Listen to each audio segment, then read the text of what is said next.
Om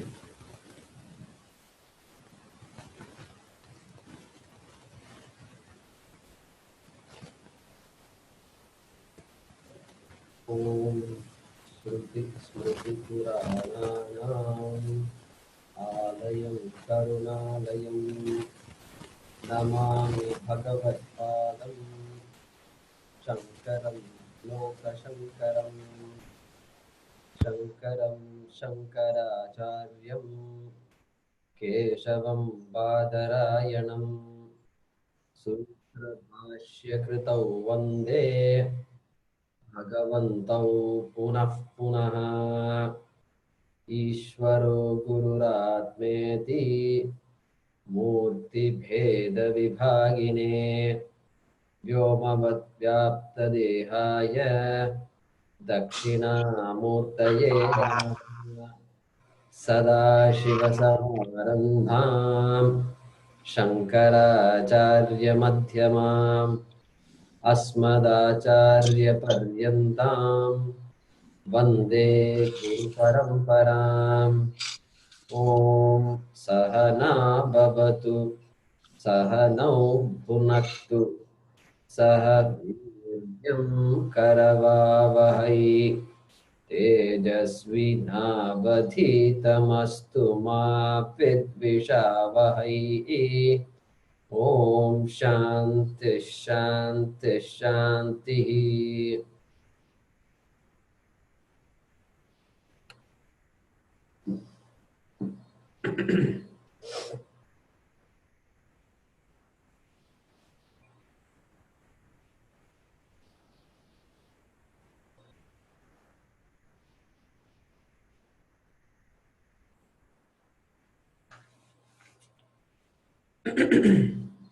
So the prayers we are doing in the beginning, Shruti, Smriti, etc. In time, you will also learn it if you don't know. So I will teach that along the way. So maybe I will type it out or something and share it on the screen and send you the document. So you can also chant it by looking at it, etc. So we will learn that. So we were studying the topic of Purusharthas, and in particular, last class we entered the topic of moksha. We were beginning to understand it, and we saw that we defined moksha based on dharmartha kama, based on our understanding of dharmartha and kama. So we said that moksha is freedom from insecurity and freedom from being displeased. This is how we define moksha, negatively defined, so to speak. We said it is a journey of going from self non-acceptance to self-acceptance. So accepting myself regardless of the situation. Seems very difficult, but that is how moksha is defined. So if you notice, moksha is not defined as, or it was not defined as, going to some place like Swarga, heaven. It's not defined as going to Vaikuntha, going to Kailasa. It's not defined as after death I will go somewhere, I will be with God. So these are all common things that we hear. There is some beauty to all of that, because all these ideas come because we have assumed, I suppose, that the so-called Happiness is not possible in earth. In this life, I may be happy now and then, but lasting happiness, I've not seen anybody. Nobody talks about anybody who says, this fellow is always happy, regardless what happens. Having food, not having food, fellow is happy. Having sleep, not having sleep. Look at the sleep deprived person. So I was traveling last 2 3 days. So one night we reached our native place at 4:30 in the morning by driving in car, and we were supposed to get up at 6:30, have breakfast at 7:15, and start driving to our temple at 8 o'clock. I could not get up at 6:30. 4:30 you go, and then I closed my eyes, and my brother was trying to wake me up. I said, just let me go. I can't get up now. So we have not met such a person. So we concluded, यहाँ पर तो आनंद नहीं होगा. This moksha business is not possible on this earth. We have to go somewhere, and we are ready to believe anybody who is promising some nice thing after death. Obviously, it is after death, because we are not seen anybody saying, Tata, I will go to heaven and then I'll come back and report to you everything. That also we have not seen, we have not heard. And so we are ready to believe that this moksha business, it has to be somewhere there. And we are ready to say namaste. Somebody asks us, where is God? We all look up like this. God is up there. God is up there because God is not here. If God is not here, he has to be there only. So this is how our thinking has been developing over the years. So, but in a class, but look at this. In India, in a school, the teacher asked all the small boys and girls, maybe in second, third, fourth class, teacher asked, where is God? Guess what happened?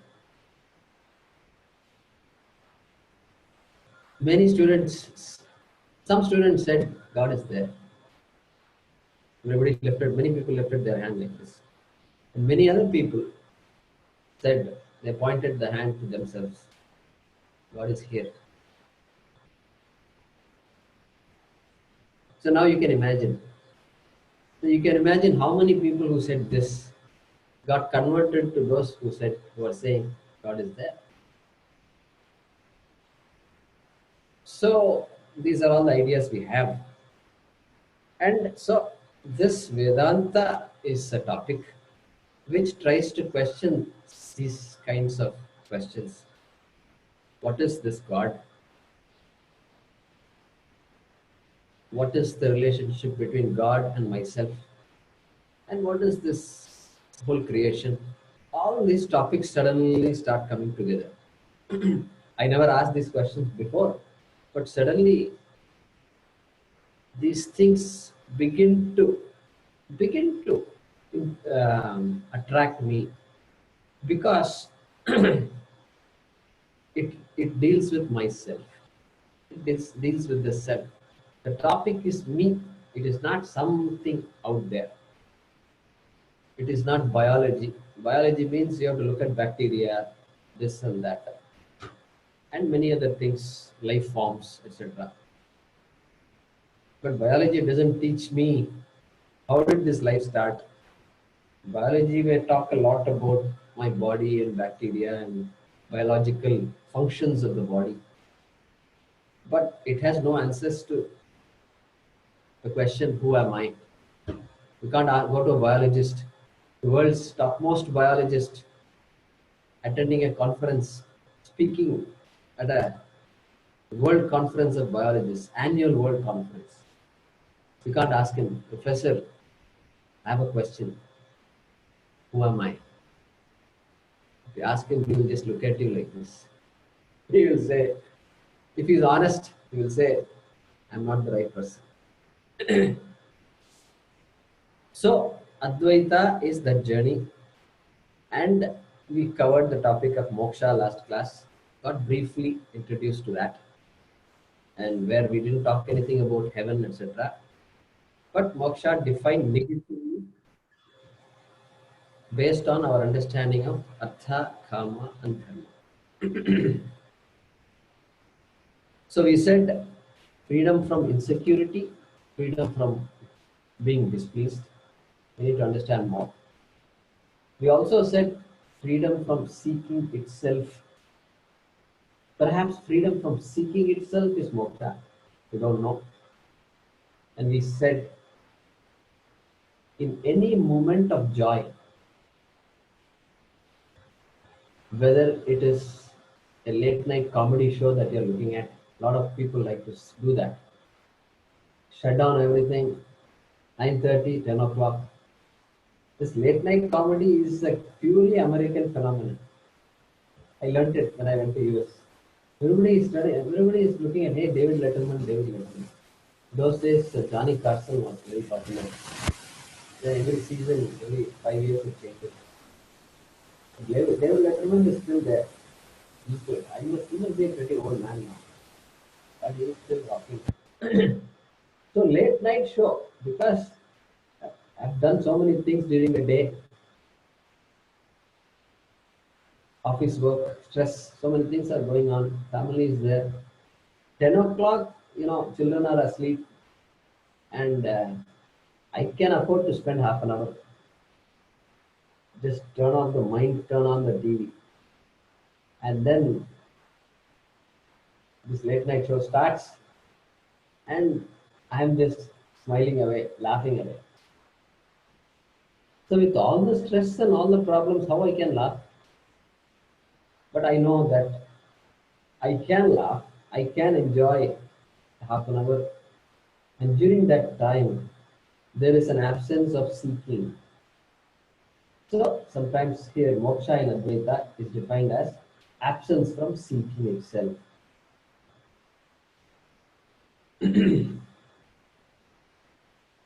So this kind of analysis of the Purushartha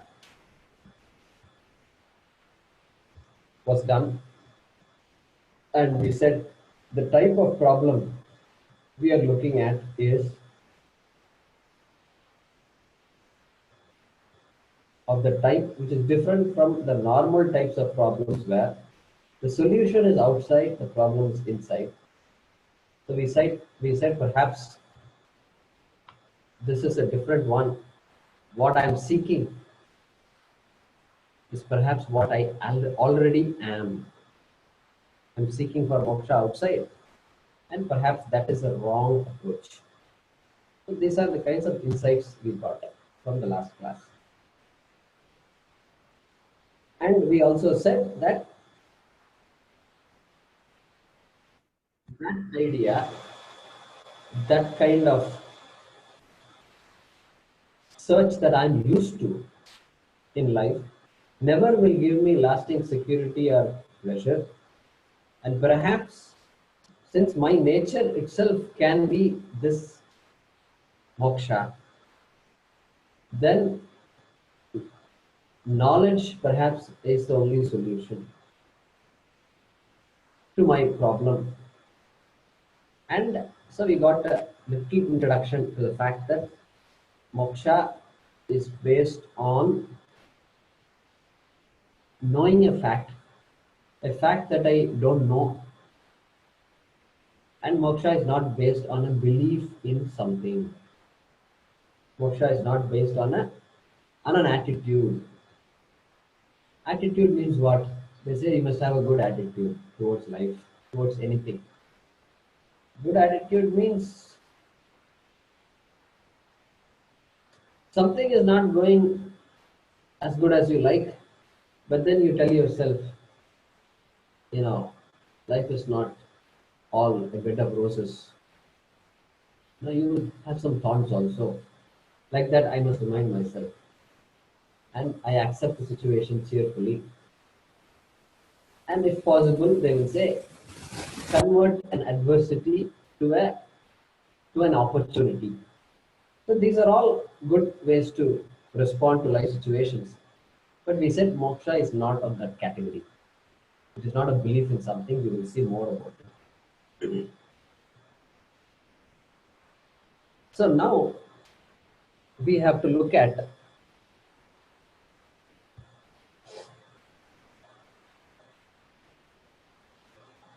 this desire a little more. I desire security. I desire pleasures. This desire is there, and desire is a big topic in our Shastra. It is so amazing, is it not? In the West, desire is worshipped. They say, whatever desire you have, you must satisfy it. That is how you make it. Desire for a home, desire for a job, desire for anything. And the more desires you have, the better off you are. And you must find a means to satisfy those desires. And often these desires are, I want this, I want that. And so quietly, this material culture is worshipped, where I have the right to desire for anything. And I must satisfy that desire. If I'm wealthy, I can satisfy more desires. If not, I have to reconcile myself with whatever I can have. And but here, desire itself is researched. Desire itself is analyzed, and so that's another uniqueness of our Hindu Dharma. So let's. The question we are asking now is: I am desiring many things in life. The desire is for whose sake? I'm desiring many things in life. Everybody is desiring. So for whose sake I am desiring?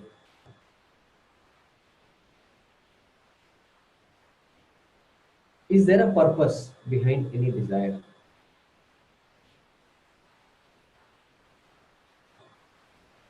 So for example, I have a house.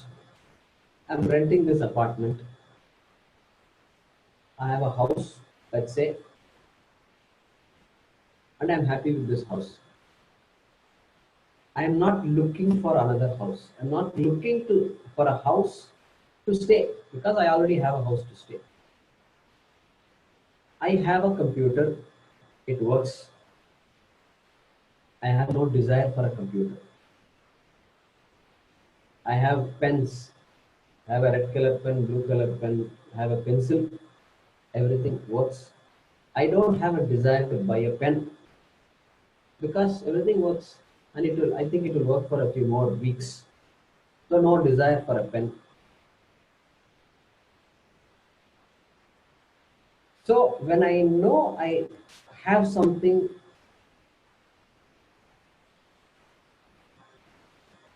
when I know I want something, and when I know I have something, I never have a desire for that thing. That's very obvious. That is one type. Next, I know an object called a cell phone. I have a cell phone, but I have heard this iPhone is a very good phone. I'm tired of this Android phone. I now have a desire for an iPhone. Because I need a phone. I don't want the type of phone I have. And I heard that this iPhone is a very good phone. I know it's going to be expensive, etc. And now I have a desire for that phone. So I know that object called iPhone. A lot of pictures are flashing in front of me when I log in to my computer or when I turn on the TV. So nobody can say I don't know an iPhone these days. They can only say I don't have an iPhone.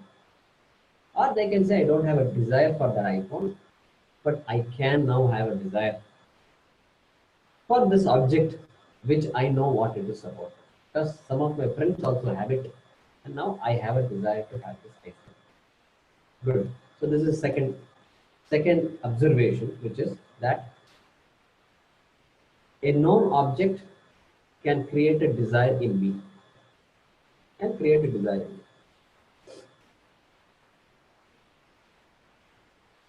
Third observation is an unknown object cannot create a desire in me. An unknown object cannot create a desire in me.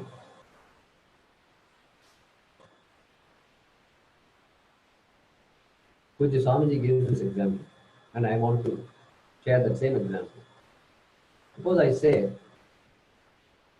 do you know, do you have a desire for Gagabugai? Do you have a desire for Gagabugai?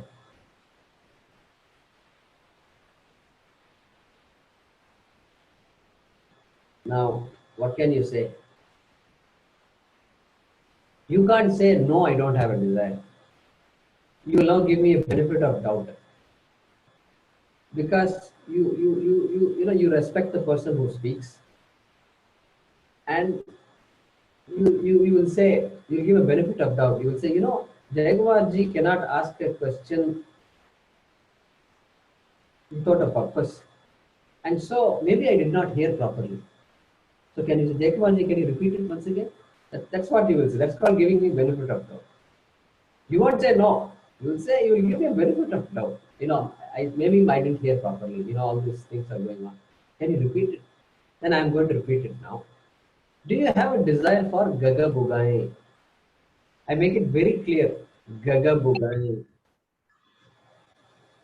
4 times I say Gaga Bugai. Do you have a desire for Gaga Bugai? Then now it is very clear to you, all of you. I've heard it very well. Now you have to answer the question.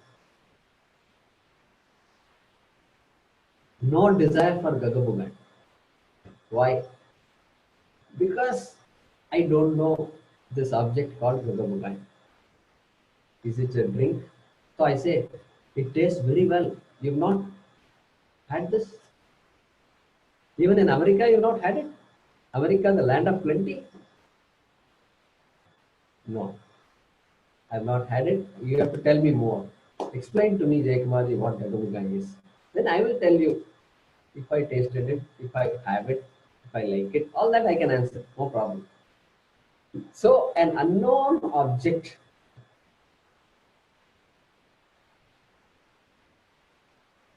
see, Gagabugai can be a known object also. But you may call it differently, I am calling it differently. That is also possible. But an unknown object cannot cause a desire to you. But if I tell you, no, Gagabugai is that thing with which you move on the pointer on the computer. This one. Oh, that one.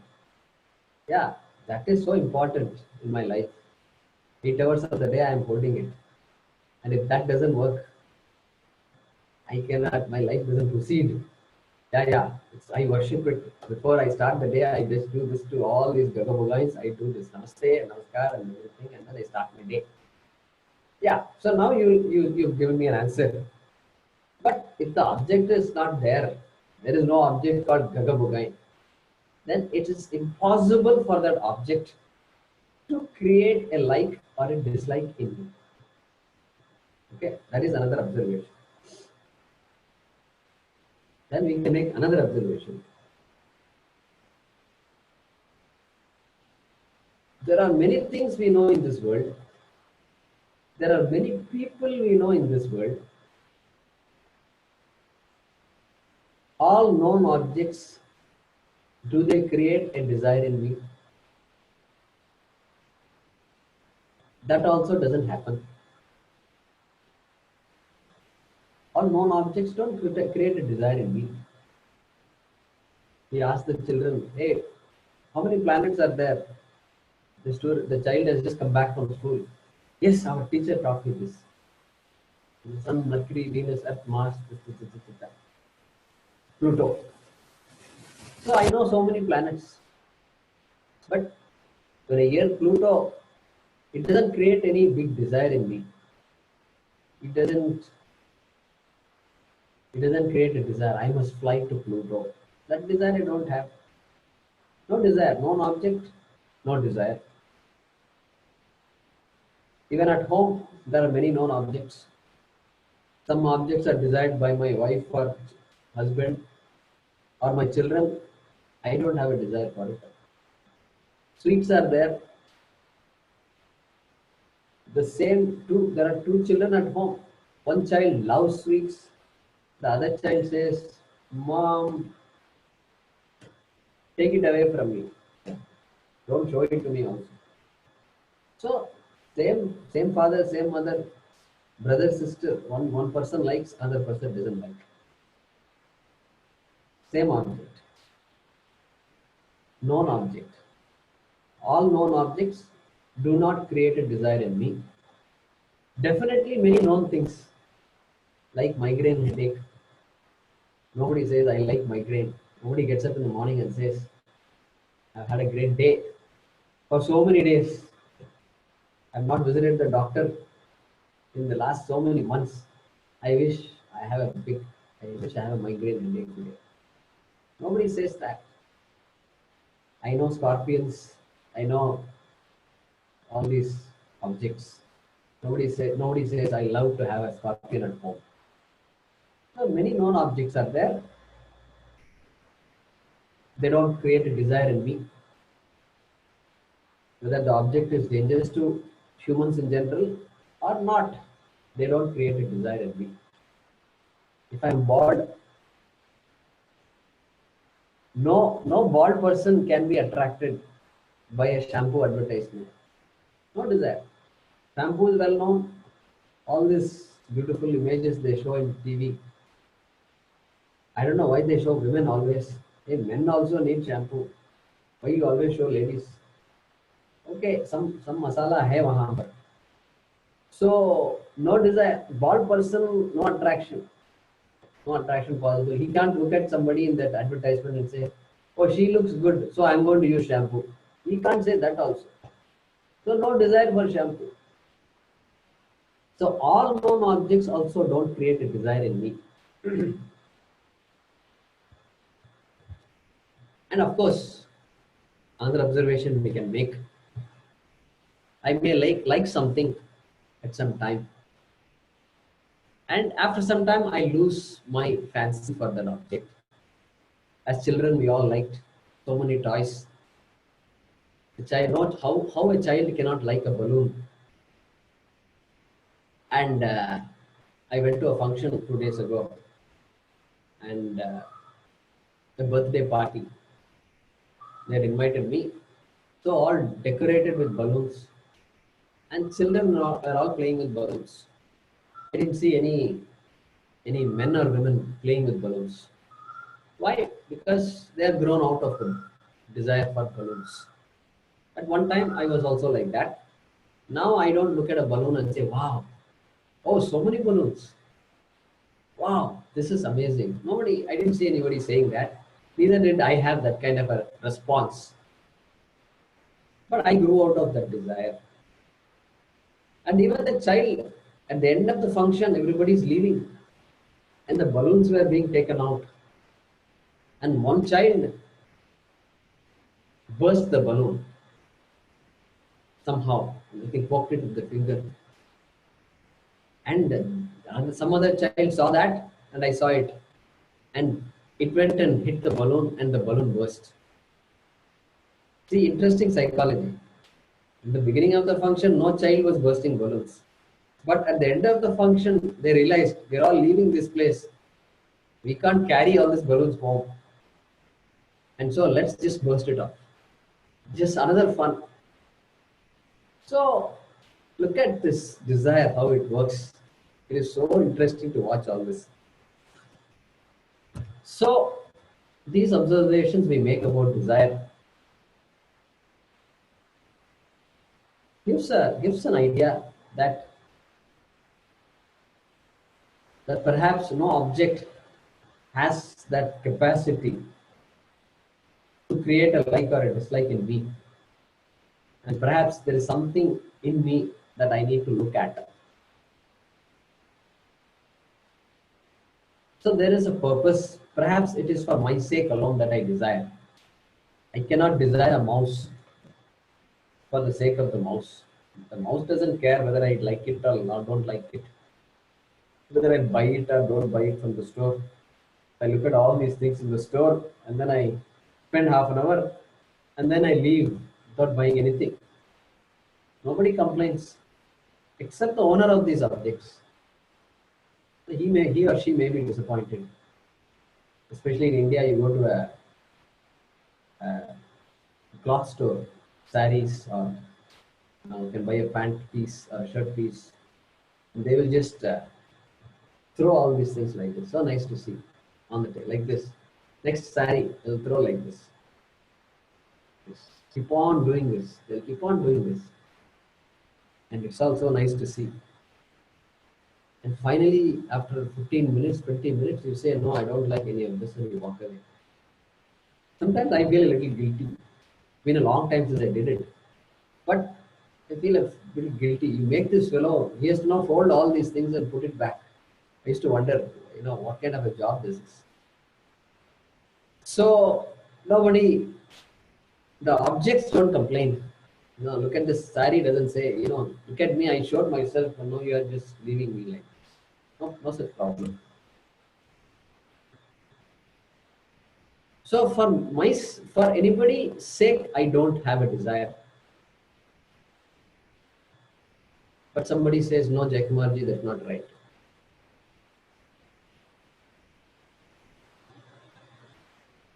I live. I do things for the sake of my wife. I do things for the sake of my son. I do things for the sake of my daughter, for my wife, husband, my parents, of course. So there I do a lot of things for their sake. I don't do it for my sake. So we have to look into that idea. We have to look into that idea, whether I'm really doing it for somebody else's sake or I'm doing it for my sake. So here there is a story, beautiful story.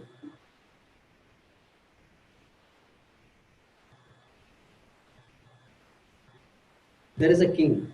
Some of you know this story, probably if you've listened to Vedanta, they quote this story often.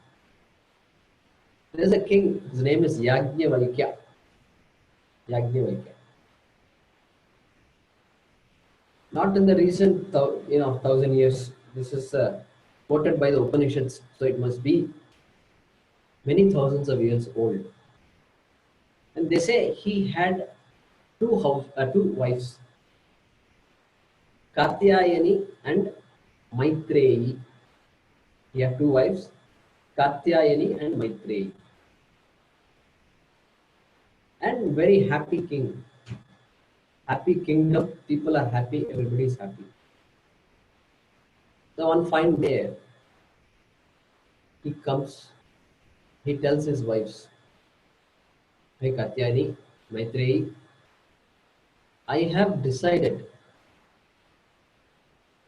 to leave all this. I have decided to be with myself for a while. I don't think he said for a while also. That I have decided to leave all this and be with myself. And I have decided to split the kingdom equally into two. And each of you can take it. So Katyayani says, is that right? Okay, fine. I will give the half. I will take care of that. Maitreyi looks at the situation and she asks Yajnavalkya. She says, wait a minute.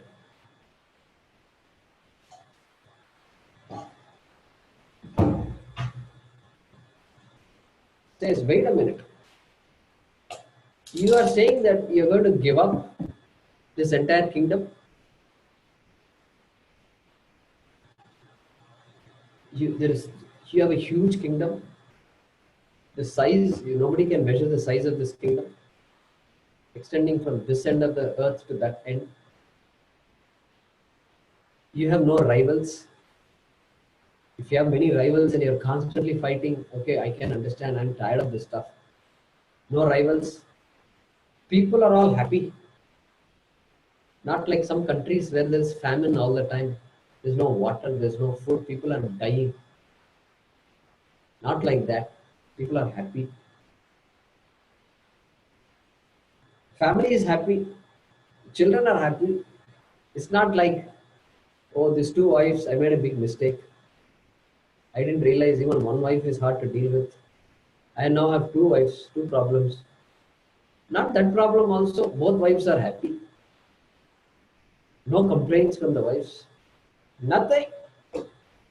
You're saying that you're going to leave this. This is a dream for everybody. You're going to give up all this? Yajnavalkya says, yes, I'm going to give up. Don't think I'm going to go and then I'm going to say, oh my God, I made a mistake. Phone karo, I'm going to come back. Please send me all the horses and elephants. I want to take me back. No, I'm going to walk and I'm going to leave. Then Maitreyi asks another question. She says, look, you got so much happiness from this. And you're saying you're going to give up all this and go somewhere. Then it must be true that wherever you're going, whatever you're seeking, I don't know what that is, that must give you even more joy than what you're getting from here. Is that correct? She asks. Look at this question. Then Yajnavalkya says, Are Maitreyi, Are, in fact it is a word from the Upanishad. Are, he says. Are means, oh beloved Maitreyi. Honey, they say honey and all that in America. In India, I don't know what they say. They have so many different words, I suppose, between people who love each other very much. But in America, I've heard the word honey. So, hey honey, you have spoken very good words. You have spoken so nicely. You have spoken wisely also. Yes, what you guessed is correct.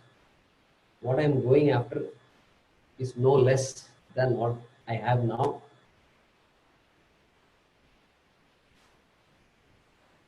Maitreyi asked, you mean to say that you're going to get all this wealth you have? What you're going to get, the happiness is going to be more than the happiness that this wealth is going to give you? Yajnavalkya says, Are Maitreyi, Vittena Asha Nasti. He doesn't even say, no, this wealth cannot give me that much happiness. He uses a strong word called Asha. He says, there is no hope of any amount of wealth giving you whatever happiness you're seeking. This is what the Upanishad Vakyam. Upanishad Vakyam means there is nothing said outside the greater than what is said in the Upanishad. Vittena Asha Nasti. So don't entertain any hope. That's what he says.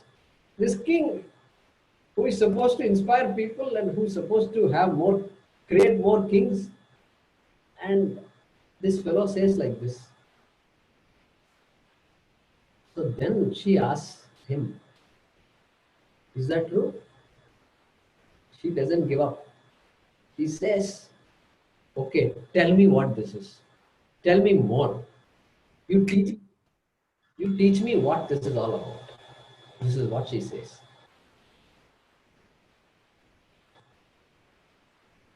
And Yajnavalkya is so happy now.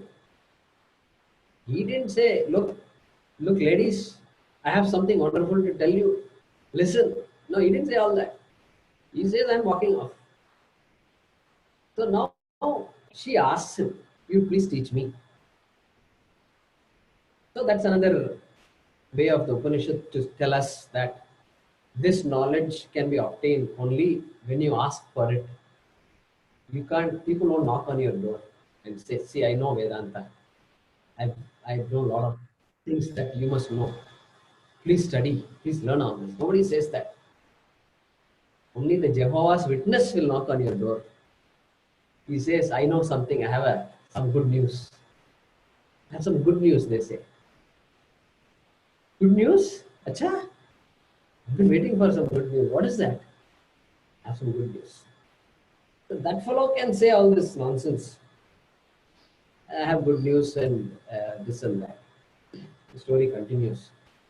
I also told him, after he gave me a big story lecture, and I told him, I also have some good news. What is that? I told him, hey, the good news is Jesus is not there. You are Jesus.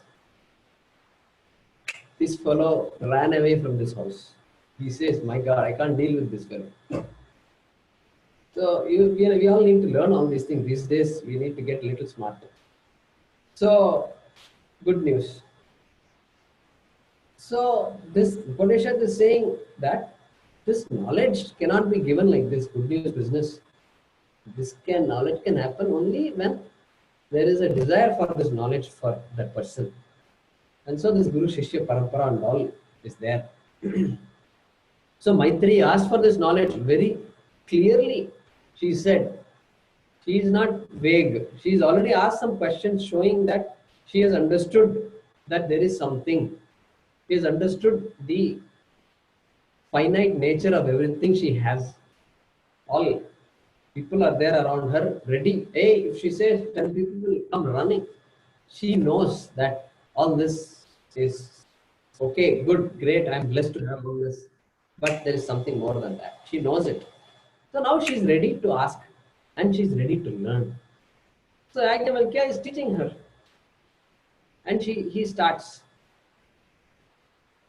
And he is asking this question about for whose sake am I having karma? Am I having a desire? So he gives a big list.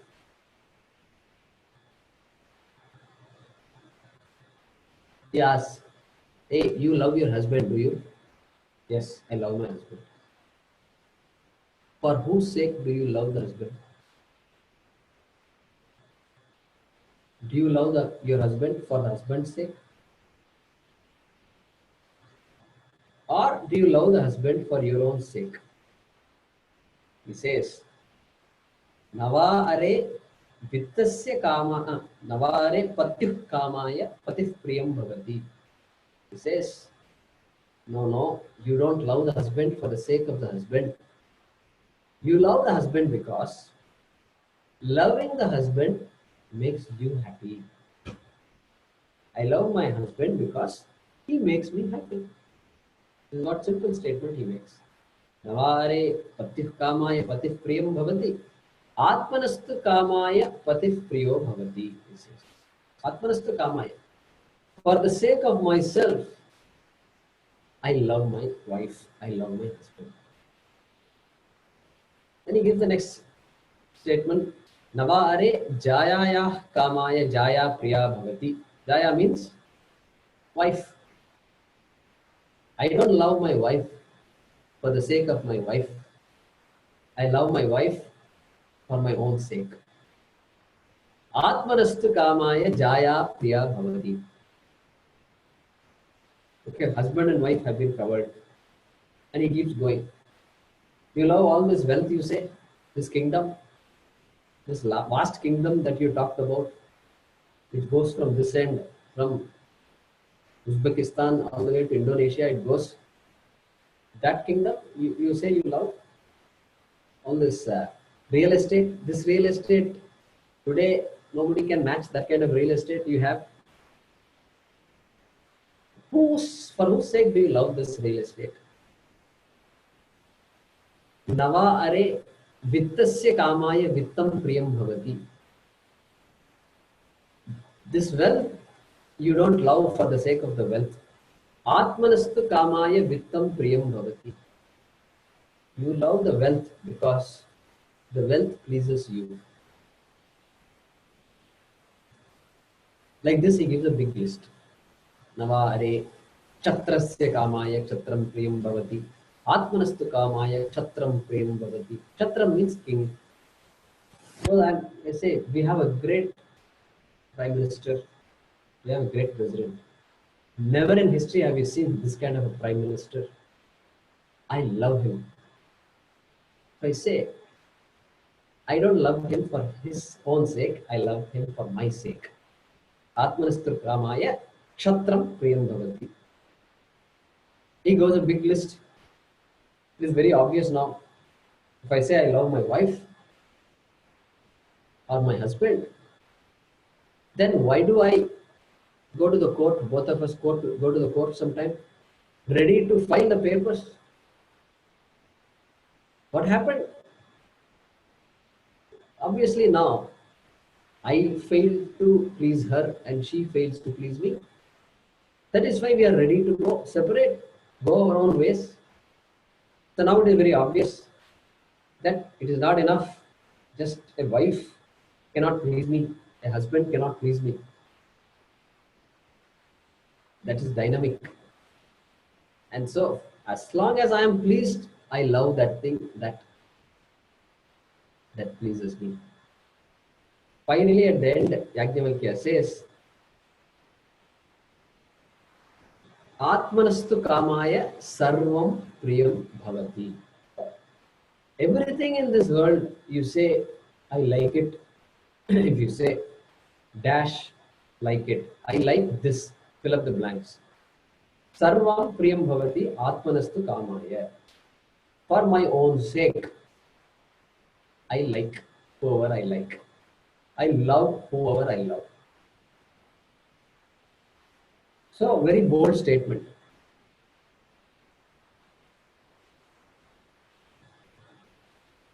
And incidentally, when I knew nothing about Upanishads, when I knew nothing about any of this Dharma, when I sat in a class, Swamiji's class in 96, this is the topic he was talking about. Swamiji was talking about Vedantic Upanishad. Know nothing about what this Upanishad is. And Swamiji started with the story. And if you all know Swamiji, you know what he does. And this was like a big eye-opener for me. And so that is what kind of helped me study this topic further. So what we are concluding here is that for whose purpose is any desire that I have? And it is clear that, or it should be clear that any desire I have for a particular object is not for the sake of the object, it is for my own sake. So that understanding helps me. Even now it helps me if I understand this, even now it will help me because I won't go around telling people, I won't go around telling my spouse, hey look, I did so much for you. What are you doing for me? This is a dangerous statement to make in a home. You tell your children, I did all this, I worked so hard for you. I taught you, I took you to college. Now what are you doing? You're not even calling me. Once a year you're calling me or you're visiting me. This kind of statements which don't help any relationship, I won't make, because Shastram says very clearly, hey, I love anybody for my own sake, not for somebody else's sake. So for the sake of my son, for the sake of my daughter, all these statements I won't make anymore. Even without understanding Vedanta completely, even with this limited understanding, it helps me. So that is to be understood, that behind every desire, the purpose is very clear.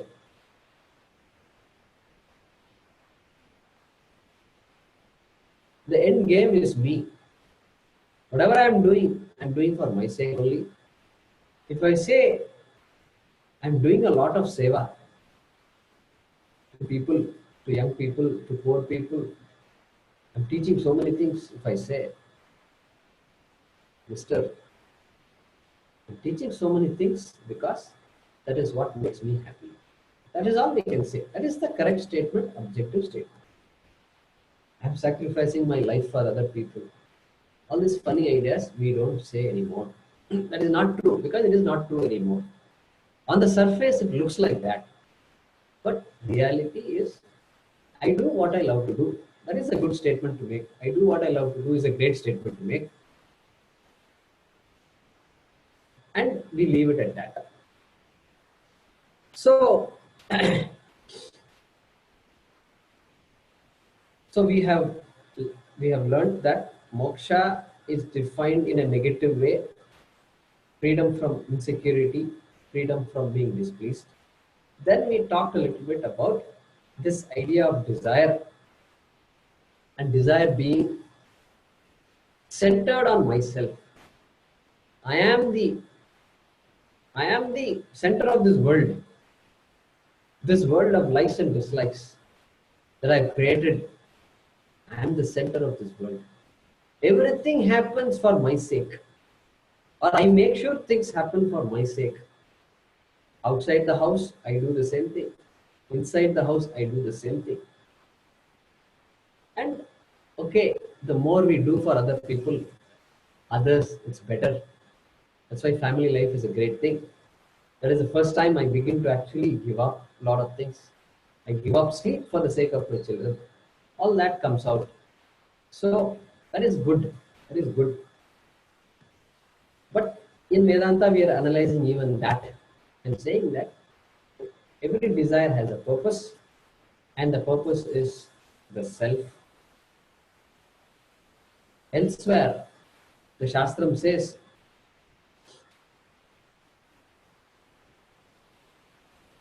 Unmattopi na pravartate. We go out in the street sometimes, or we may have some family members too, who just talk whenever they want to talk.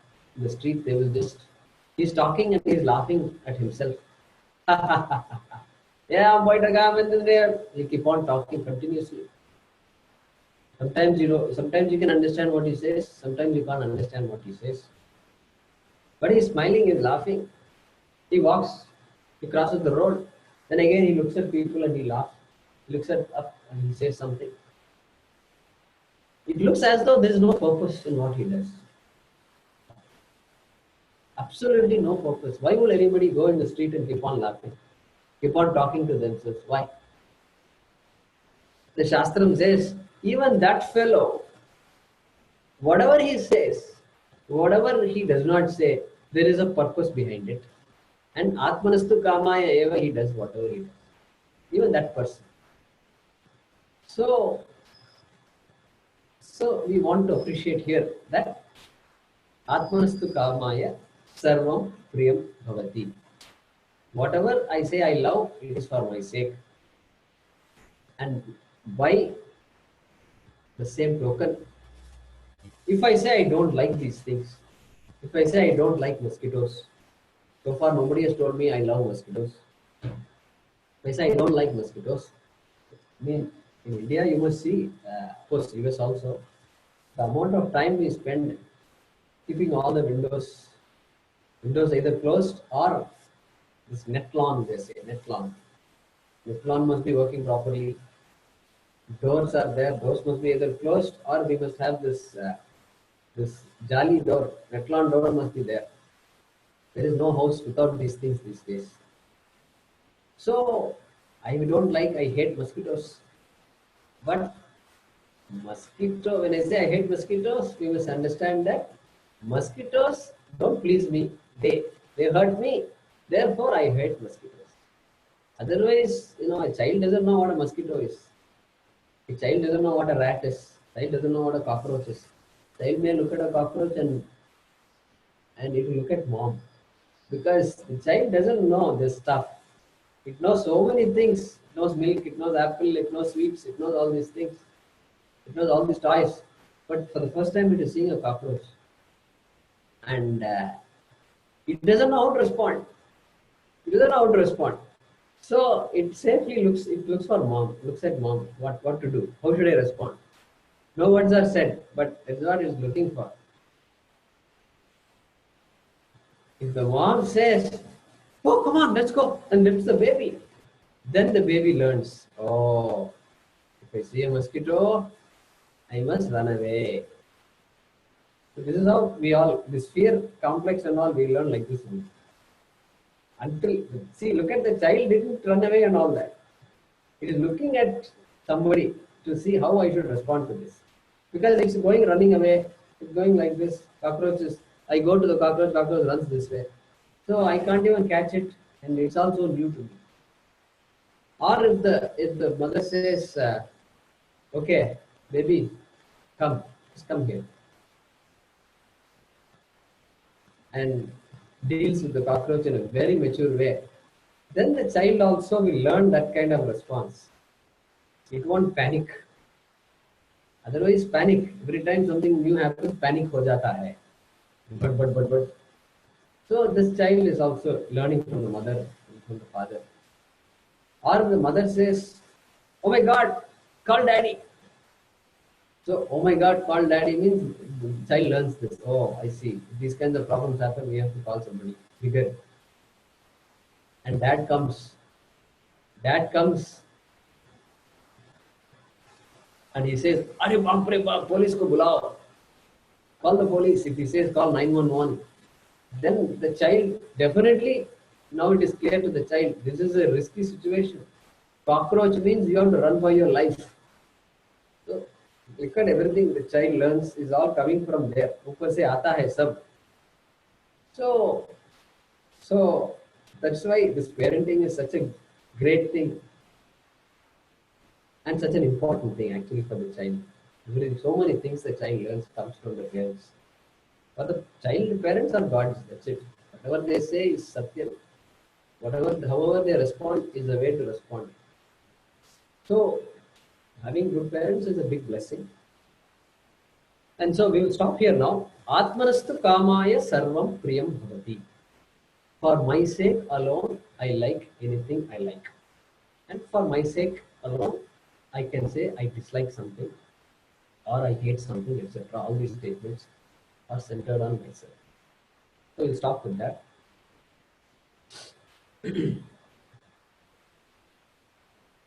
So was everybody able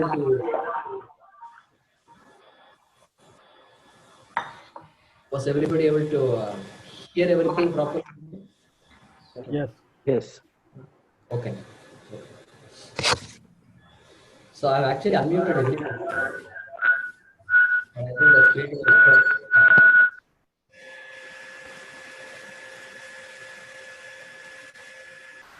All right. So last time there were some questions. Harprasad ji, I think you had a question. Yes. So I've unmuted you. Go ahead. What is the difference in the words Brahma and Brahman? Yeah. So we use Brahmaji is the word, the creator. Srishtikarta we say Brahmaji. Brahma is the creator of this world, we say.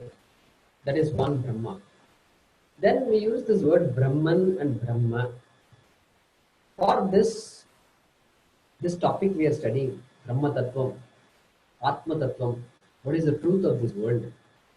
And our Shastram says Brahman, it uses the word Brahman. So obviously these are referring to two different things. Number one, Brahmaji is different. That particular Chaturmukha Brahma, the person whom we attribute, the entity whom we attribute this creation to, who has a particular form, that is Brahmaji. To be clear, we say Brahmaji instead of just leaving it at Brahma. And for this Sarvavyapi Atma Tattvam, we say Brahman or Brahma. So just that's the difference, basic difference between these two. But like linguistically, if somebody is interested in grammar, the root for both words is the same root, called Brahman is the root for both these words. But one Brahman is Pullinga, masculine gender. The Brahmaji is masculine gender. The other Brahma, which also comes from the same root, is neuter gender. Neuter. Like karma. We say karma. Karma is neuter gender. So then karman is the root. And from karman you get karma. Like that, from Brahman you get Brahma. And so for that Atma Tattvam we synonymously say Brahma or Brahman. Brahma is different masculine gender. Okay? It is confusing though in the Vedanta text when they use the word Brahma and Brahman meaning exactly the same. Why do they use these two different words?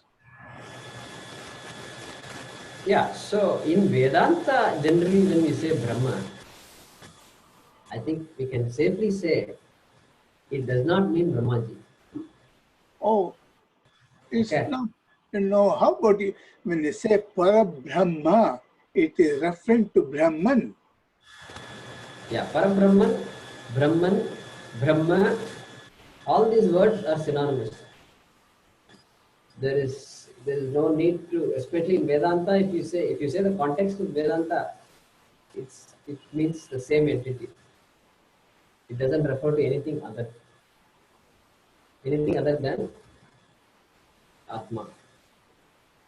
Anything other than the truth that is being inquired into.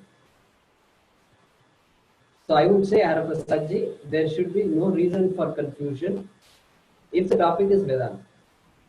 If you say, I don't know what the topic is that this text is talking about, then yes, then in order to interpret that word Brahma, you must know what is the topic of this text. Is this a poetry? Is this some kind of Purana? If it is a Purana, most likely that Brahma means Brahmaji. Most likely there is a war going on between the Devas and the Asuras. And so they are running to Vishnu. And Vishnu says, Brahma ko jao, Brahma ko jaake pucho, upay deka. He will give you a solution. So maybe it means that Brahmaji. So that's the way we look at it, Haraprasad. Okay? All right. Okay, Sajeev. Yeah. Jayakumar ji, the Atmanastu Kamaya, Sarvam Priyam Bhavadi. So everybody does anything for their own sake, or what pleases them is what everybody does. So what about people who are depressed or sad, or that's not something they want to do it, right? Like that's something that they want to get out of. So why are they hanging on to it, or like how do they so if what pleases one is what one naturally pursues, then shouldn't it be naturally happening for them to come out of the sadness? Does it make sense, like what I'm asking, or should I? Yeah. So your question is, I'm muted you now. So your question is that why a depressed person cannot choose to come out of their sadness if they know that whatever they are doing is for their sake. Is that correct? Yeah, that's correct.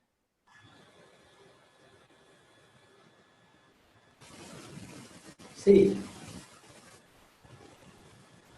forget depressed people. Let's look at ordinary so-called non-depressed people. Even a non-depressed person, I don't know whether they can come out of their sadness. If a non-depressed person could come out of their sadness, then we should all learn what that trick is.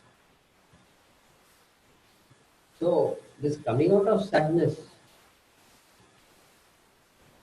I think it's a tough business. I don't think we were ever taught how to come out of sadness. So I think, and depression is a disease also. It's a disease. It's an illness.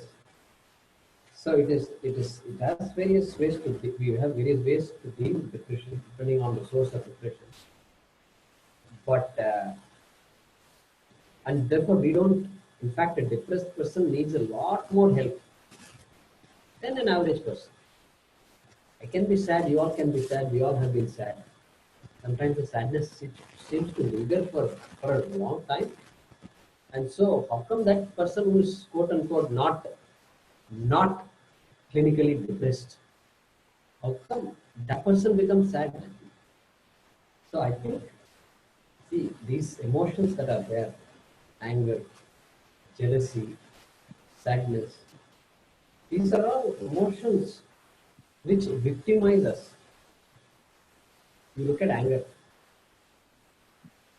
When I'm seized by anger, then nobody can stop me. Any words can come out of my mouth. I can throw anything anywhere.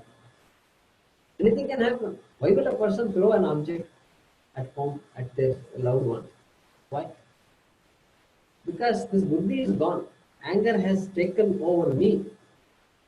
And that's it. All this degree in knowledge and common sense, everything I have here present is as though I don't have it anymore.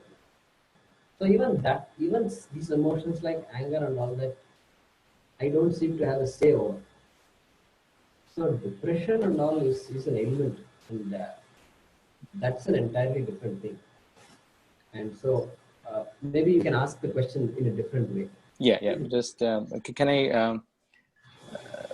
Let's forget depression. Like for example, I'm sad for something, and I want to get out of it. I know that it is not the right thing to do, but still I am lingering on with that thought. Am I doing that because it pleases me, or in some way or other? I don't know. So sometimes, like when you are in a situation when we are thinking about something or something that saddens you, even though you know that you don't want to be, you want to get out of it, you're not able to. So I'm just asking, in a subconscious level, are we somehow finding some pleasure in being sad? I don't know. I'm just asking. Yeah, correct. So see, this is also a good question, which is, can I be happy being sad? Yeah, that's exactly what I'm. See, if I can be happy being sad, then we would never complain of sadness. If I say I'm very happy, even though I'm sad now, I'm okay. If I say, that's actually a wrong statement, it appears, because happiness and sadness are opposites. When it is dark, there is no brightness. When it is bright, there is no darkness. So you can't say it is both bright and dark, unless you are referring to some twilight and it is somewhat bright, somewhat. Okay, some brightness is there, some darkness is there. But sadness seems to be real for me, as real as happiness. And I have the experience of happiness. Every human being has the experience of happiness. And every human being has the experience of sadness. So these two are two different emotions that are very real to me. And I also know that I like to be happy. And I also know that this so-called sadness, I don't want. I don't want sadness to come near me at all. And I will do whatever it takes to keep sadness away and to invite happiness to me. But when sadness comes, see, this is not based on human will. Whatever you say applies only to where human will applies. Human will applies. If there is a mosquito, I have the will to go after it. I can do that. Because I can't sleep without 5 mosquitoes in this. One mosquito is enough, I can't sleep. Okay. So I have the will to take care of it. So I may be able to take care of the source of my discomfort, but in some cases I can't take care of the source of that sadness.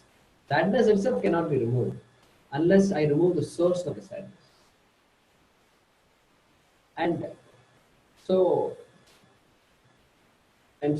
two things. One is I have to deal with the source of the sadness, which in many cases I know. I lost my iPhone, therefore I'm sad. Now I can't do anything about it, or I can go look for it. All these things happen because if I get back my iPhone, if I call the shop where I went, I call him and say, hey, do you have my phone with me? Yes, sir, it's here. I'm very happy now. Suddenly I'm happy. Last week it happened. I've never left my phone anywhere in the last so many years. And I come home and my phone is not with me. And if the cell phone is not with you, you can imagine. And I sat down, I said, my God, what happened? And so I was thinking, I went to the driver's license bureau. Did I leave it there? Or I put it in my bag. On the way, I may have dropped it in the two-wheeler as I was riding. Then I came here, went to the shoe store, got a pair of chappals. I could have left it there. All these thoughts were going on. I can be panicking also. Obviously, I wasn't very happy during that time. So my goal is to remove that sadness, and I am thinking of ways to remove that sadness. So that is the only way I know how to remove sadness. And so I can never say I'm happy being sad. That is not possible because they are two different things. At least for now, we are going to say they are two different things. And all I know is what I like. I like happiness. I don't like sadness. This is all I know. And I know some ways to deal with all these things. And definitely a depressed person, I don't think your question was related to the clinical aspect of it. But definitely even a normal person cannot deal with sadness. And so a depressed person, how they can. Okay. Thanks. So there is a comment here from Mahesh ji. And he says, to come out of sadness, people say you should look at things as half full rather than half empty. In other words, be content. Okay. So we can conduct a course on sadness management. So a lot of courses are there on how to manage all this. Yeah, these are all ways to manage. These are all ways to think. Because oftentimes it's what I think that results in sadness.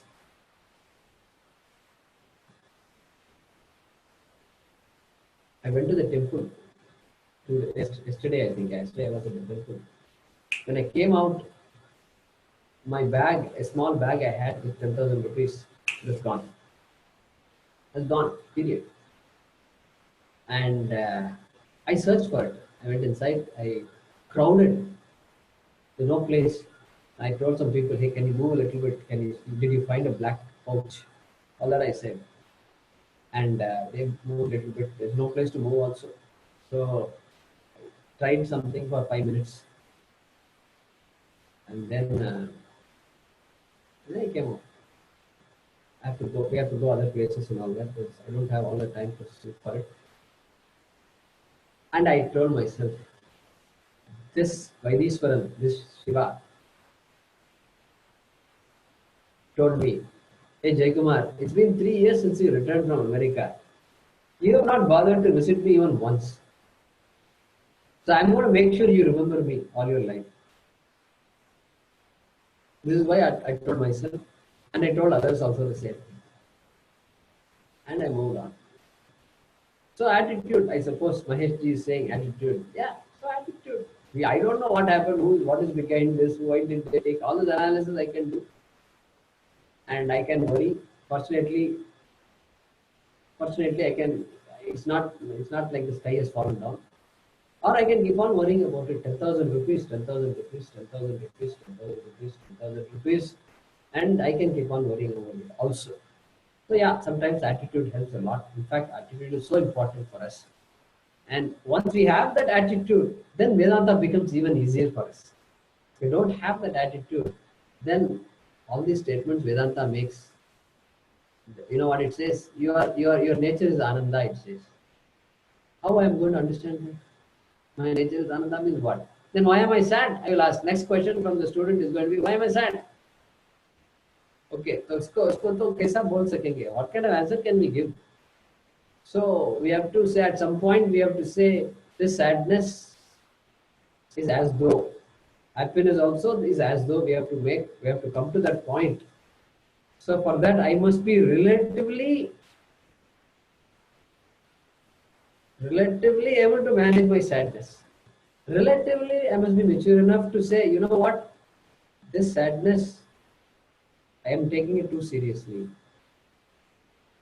This happiness also I am taking it too seriously. This idea I must have. Correct? I must have. So that is what is required for Vedanta. So we will study it more sometime later also. So Chetan, what I'm going to do is I'm going to unmute you. Let's see where you are. Okay, there you are. Okay. So you are unmuted, are you?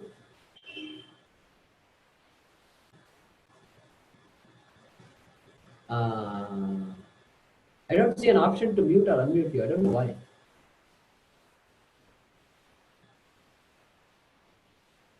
I can't hear you, and I can't unmute you also. I don't know what. Wait a minute.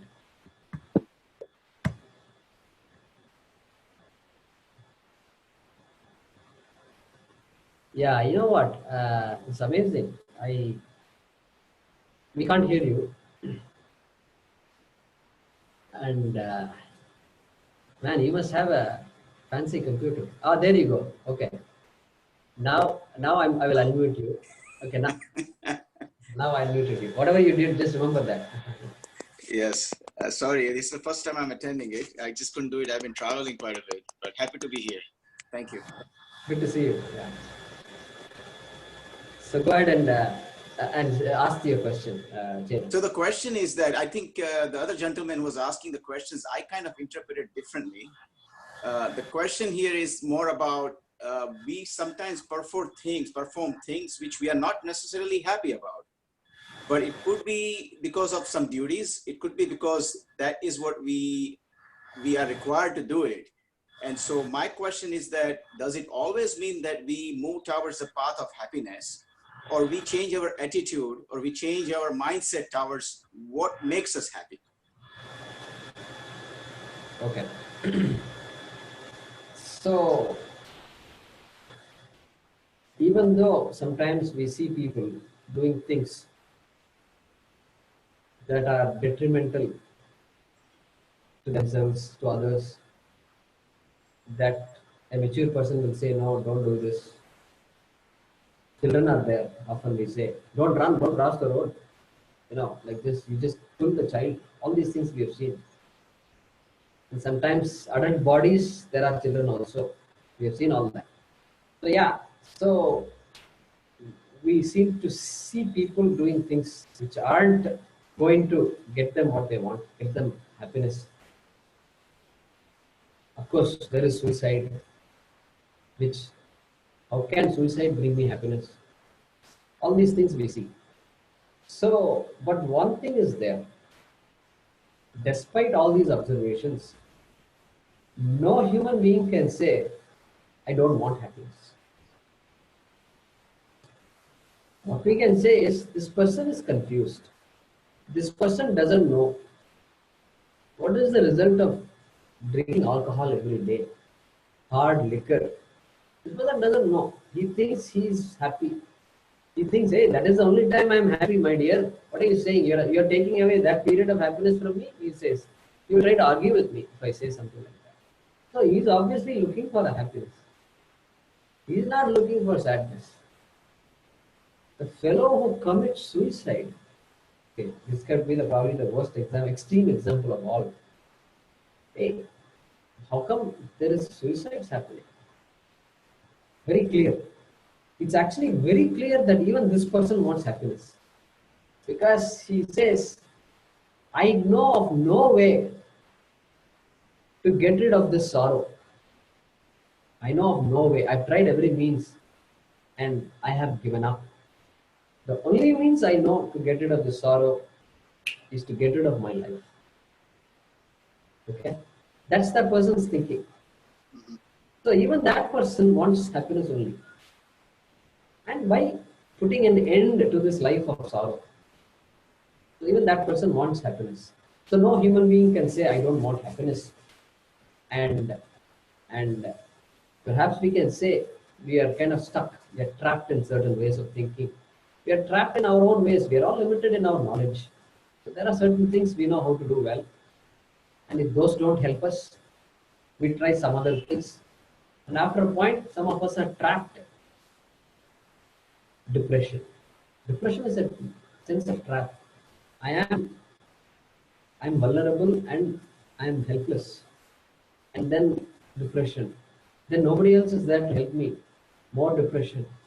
Now I'm sure that nobody can help me and I have no way out. That's it. It's I'm sure they have these terminologies, deep depression. And so these things happen. So a depressed person cannot be expected to come out of it by themselves. And yeah, these are good questions. And but I think we can say that everybody is seeking the same thing. And some of them seem to seek things that won't result in happiness, but that is just a problem in the thinking. But it is not the fact that they are purposely seeking to destroy or to hurt themselves. Even though it appears many times, many actions they hurt, they beat themselves. All the physical abuse is all there, happening in families and all. Why? Why will a father want to beat their daughter? Beat black and blue. Why? No father wants to do that. But yet that happens. So that shows there is so much pain that has to be addressed. So perhaps we'll have some chance to talk about it. Yeah, Moni.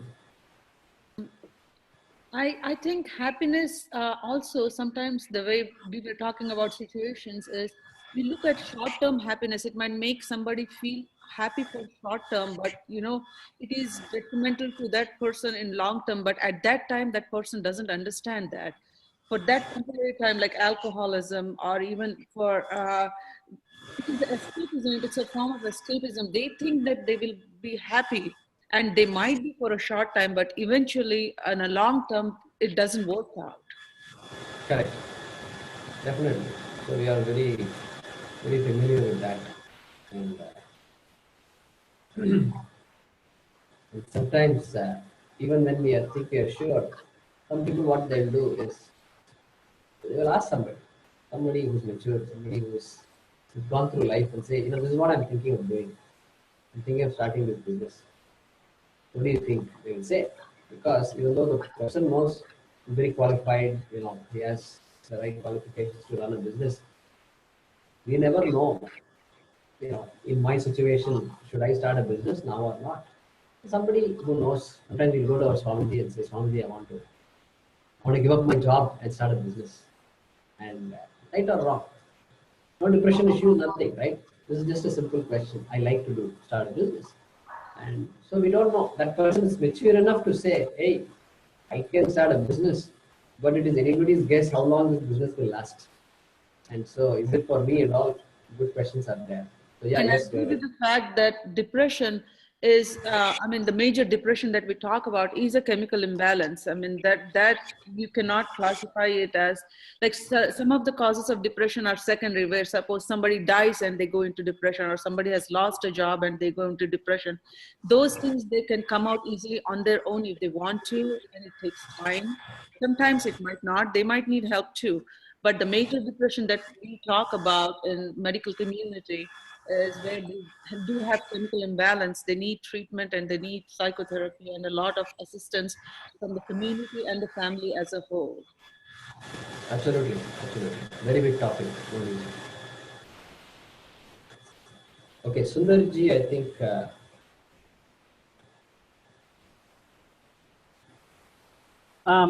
Adding to Miss Mohini Rao's thing, that is, in the temporary period where we feel we're going to be happy, but that is That is after being saying, okay, after doing this stuff, you're happy.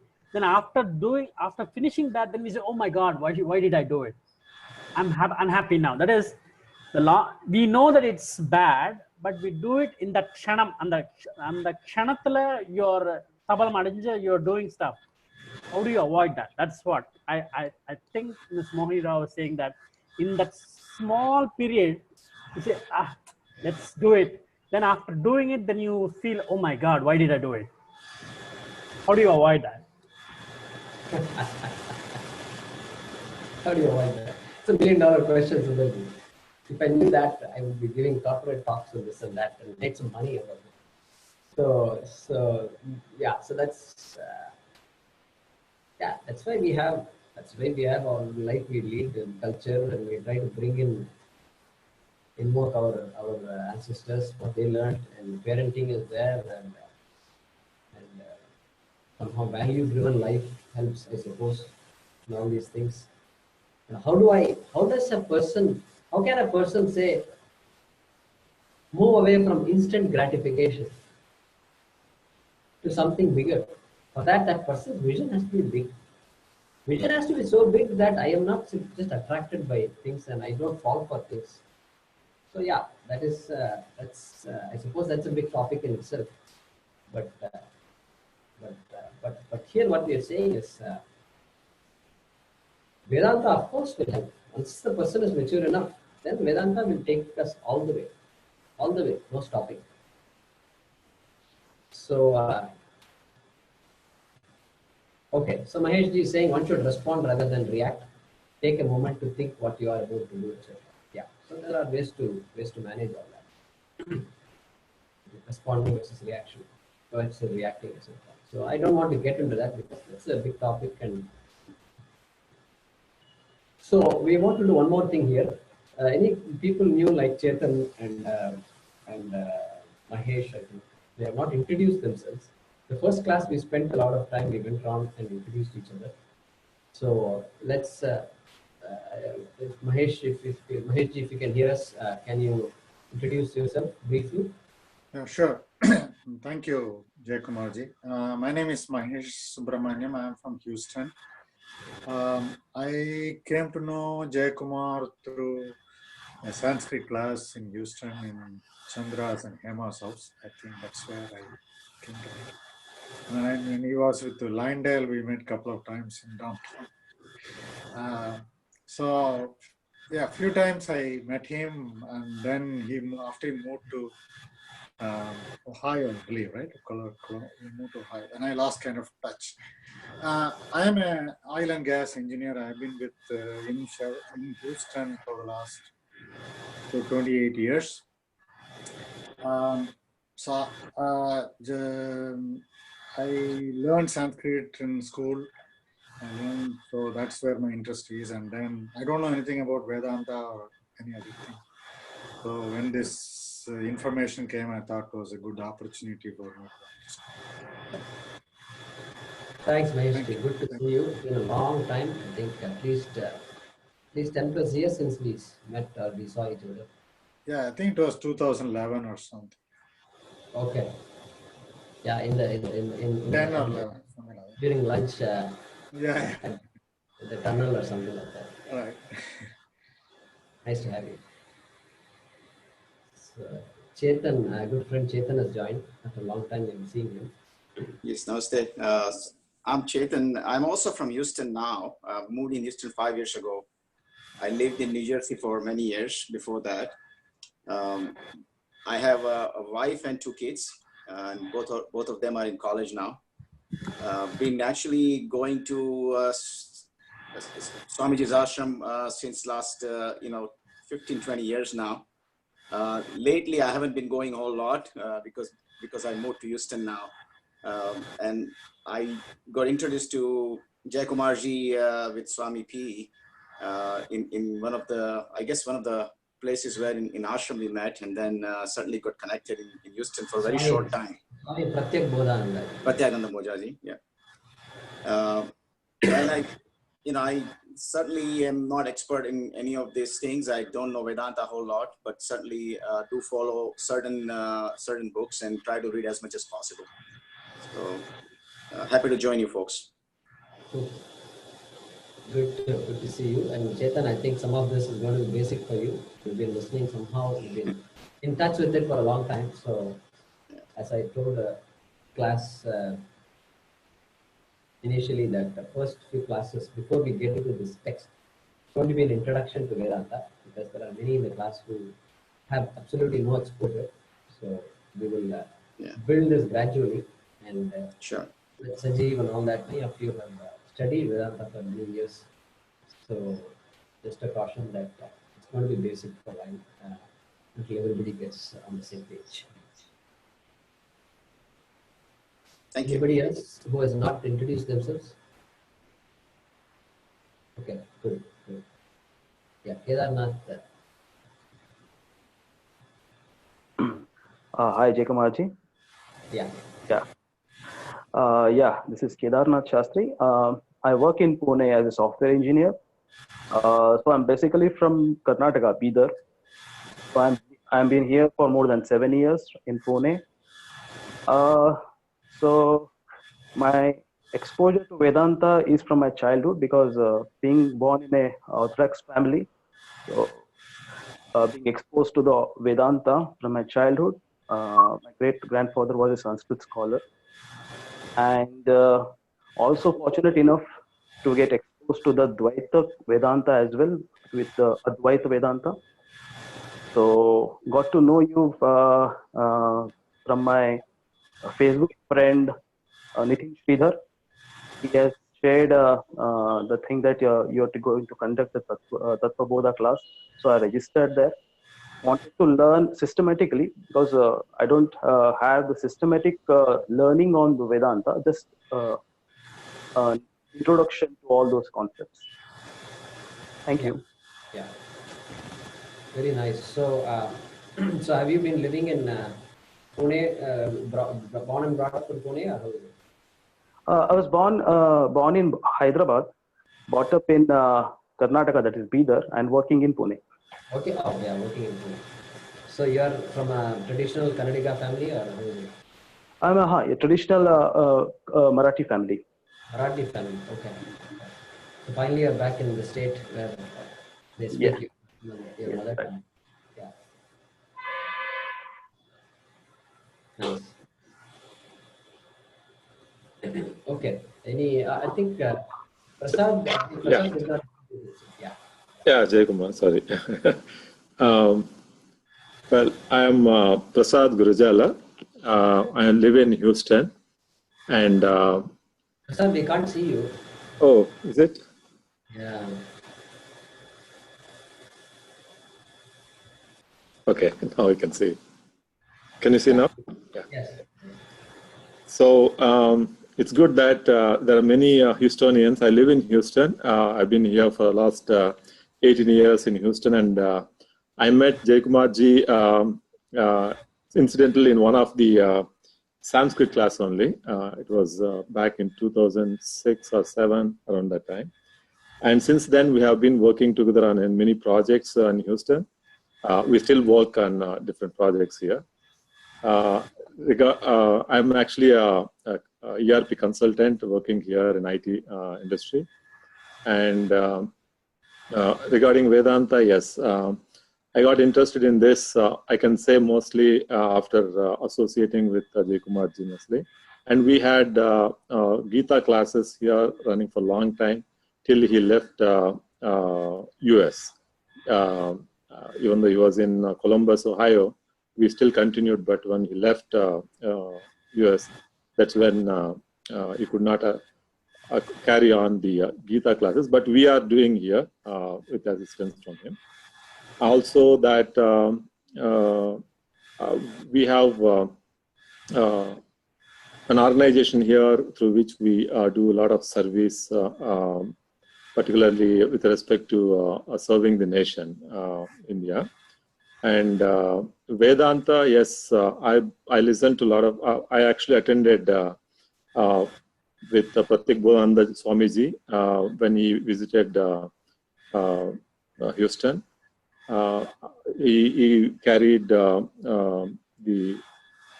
I think Gita classes, I believe, yeah. And I listened to many discourses from Swami Paripurnandaji and another Swami whom I'm from Ramakrishna Mission, actually. So there are many very nice videos from Swamiji from Ramakrishna Mission. So I hear a lot of those in Vedantic, like no mind, what is no mind, things like that. It's very interesting if you are interested. So yeah, so I had association with Vedanta through several classes. So that's about me. And it's very nice joining you all. And this is the first time I'm meeting you all. Very happy to meet you all. Thanks, Prasadji. Yeah, Prasadji does a lot of seva, and we studied together. And yeah, Swami Paripurnandaji recently has been in the news. He's a great teacher, but for all the seva he's doing, yesterday he was on the news. He was put under house arrest in Hyderabad, I think. He got released afterwards. But we are closely following on that. Yeah. Any other questions, introductions? I think we got introduced to everybody pretty much. Yeah. Good. So we'll stop now. We'll pause with a prayer.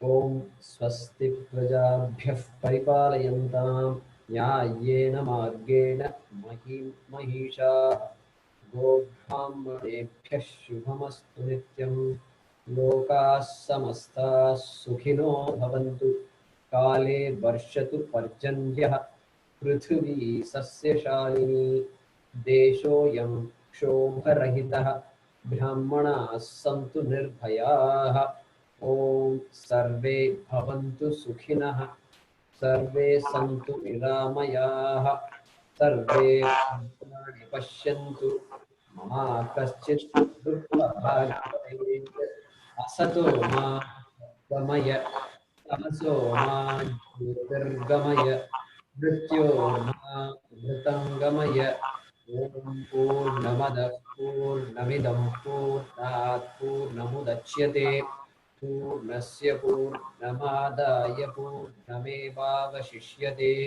Om Shanti Shanti Shanti Hari Om Gurubhyo Namaha Hari Om